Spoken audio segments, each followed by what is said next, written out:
쌍방울 대북 송금 의혹, 쏟아지는 정황과 진술은 또다시 그분을 향하고 있습니다.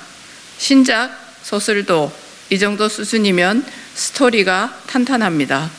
하루가 멀다고 쏟아지는 진술들은 하나같이 민주당 이재명 대표를 향하고 있습니다.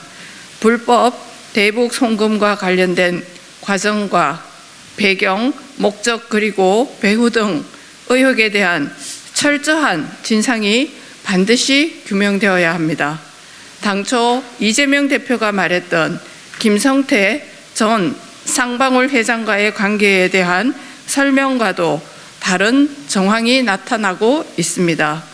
특유의 모르쇠 답변으로 내복 하나 사입은 것밖에 없다고 했지만 진술과 정황은 전혀 다릅니다.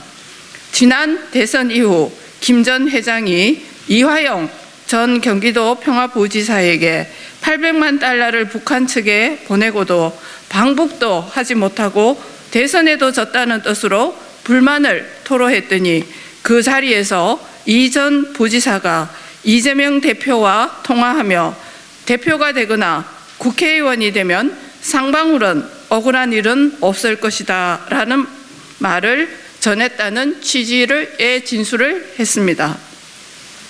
김성태 전 회장이 북한과 접촉하고 불법 대북 송금을 한 그 배경에 이재명 경기도가 있었고 주요한 목적으로 방북이 있었습니다. 그 중심에 이재명 대표가 있으면 너무나 당연한 것이 아닙니까? 김 전 회장은 2019년 500만 달러를 북한에 전달한 후 이 사실을 당시 경기도 대변인이었던 김용 전 민주연구원 부원장에게 알렸고 김 전 부원장은 고맙다라는 취지로 답했다고 보도를 통해 전해졌습니다. 수사가 윗선을 향해 갈 수밖에 없는 이유가 분명해지고 있습니다.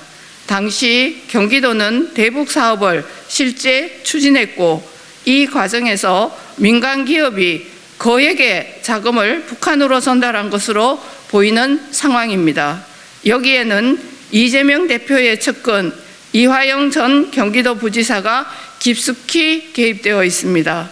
이런 과정을 도지사였던 이재명 대표가 전혀 몰랐다는 것은 상식적으로 납득되지 않습니다.